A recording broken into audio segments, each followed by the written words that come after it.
لەبارەی چارەسەرکردنی ئاڵۆزە سیاسیەکانی هەرێمی کوردستان حزب و لایەنەکان تاکید لە سەرخستنی هەوڵەکان دەکەنەوە بۆ کۆتاییەنان بەو کێشانە و ڕێکەوتن لەسەر چۆنێتی دۆزینەوەی میکانزمی چارەسەری.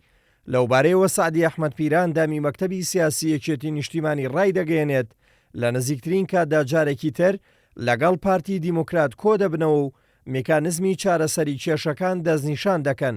دەژڵێت کۆبوونەوەی ئەم جارە جیاوازە لە کۆبوونەوەکانی دیکە، چونکە یەکێتی پێشتر قسەی خۆی کردووە.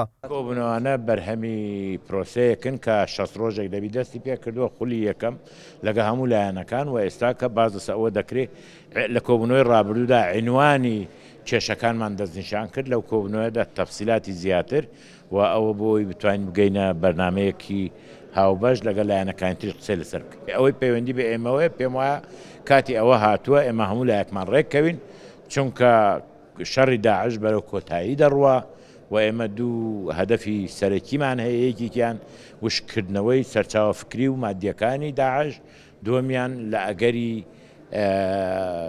داڕشتنەوەی نەخشەی سیاسی لە مەنتیقەدا کوردی یەکگرت و یەکگوتار ئیستیفادە دەکات، کوردی پەرتەوازە و ناتەبا ئیستیفادە ناکات. ئەمەندامەی جڤاتی نیشتیمانی بزوتنەوەی گۆڕانی ژاماژە بە پەیامەکەی بارزانی دەکات لەبارەی گۆڕانکاری لە هەر سێ سەرۆکایەتیەکەی هەرێم و پێی وایە ئەگەر ئەوە بکرێت لە بەرژەوەندی هاوڵاتیاندایە، بەڵام نیگەرانە و پێی وایە پارتی سستە لە هەنگاوەکانیدا و لە نێتیدا نییە ئەو کارە ئەنجام بدرێت. وەختی خۆی کاک مەسعود پەیامێکی بڵاو کردەوە و تێیدا ئاماژەی بەوە کردبوو کە هەر سێ سەرۆکایەتێک و گۆڕانکاری تیا بکرێت. ئێمە قەنەعەتمان وا بوو ئەگەر ئەو میکانیزمە جێبەجێ بکرێت، ئەو بکرێت بە میکانیزم و جێبەجێ بکرێت لە بەرژەوەندی چارەسەرکردنی کێشەکانی هەرێمی کوردستانە. بۆیە ئێمە وەکو بزوتنەوەی گۆڕان پێشوازیمان لێ کرد و پێشوازیمان لە وەفدی پارتی دیموکراتی کوردستان کرد و لەگەڵیانە دانیشتین سەبارەت بەوەی پرسیارمان لێکردن میکانیزمیان چییە بۆ جێبەجێکردنی ئەو پەیامە. وتیان ئێمە دێینەوە میکانیزم گوێ لە لایەنەکان ئەگرین و کۆمەڵە میکانیزم دانین و دێینەوە چارێکی لەگەڵ لایەنەکانە دانیشتن و میکانیزم دانین. بەڵام ئەوەی کە وا دیارە پارتی دیموکراتی کوردستان تا ئێستا بەس کاتی کوشتووە و میکانیزم شتێکی وامان لێ نەبیستون و سەردانی لایەنەکانیشان نەکردوێتەوە.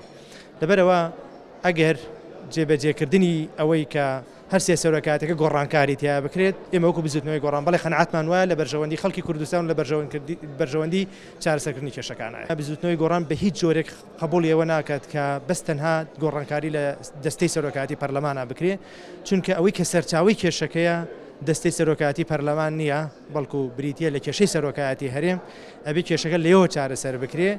لە ماوەی ڕابردوودا وەفدێکی پارتی دیموکراتی کوردستان لەگەڵ هەر یەک لەلایەنە سیاسیەکان بەجیا کۆبووەوە.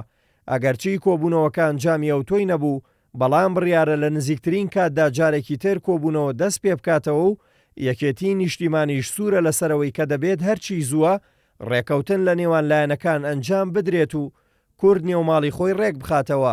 ئامادەی هەر جۆرە گفتوگۆ و ڕێکەوتنێکیشە کە لە بەرژەوەندی هاوڵاتیانی هەرێمی کوردستاندا بێت. دلێر کەمال کورساد نیوز، سلێمانی.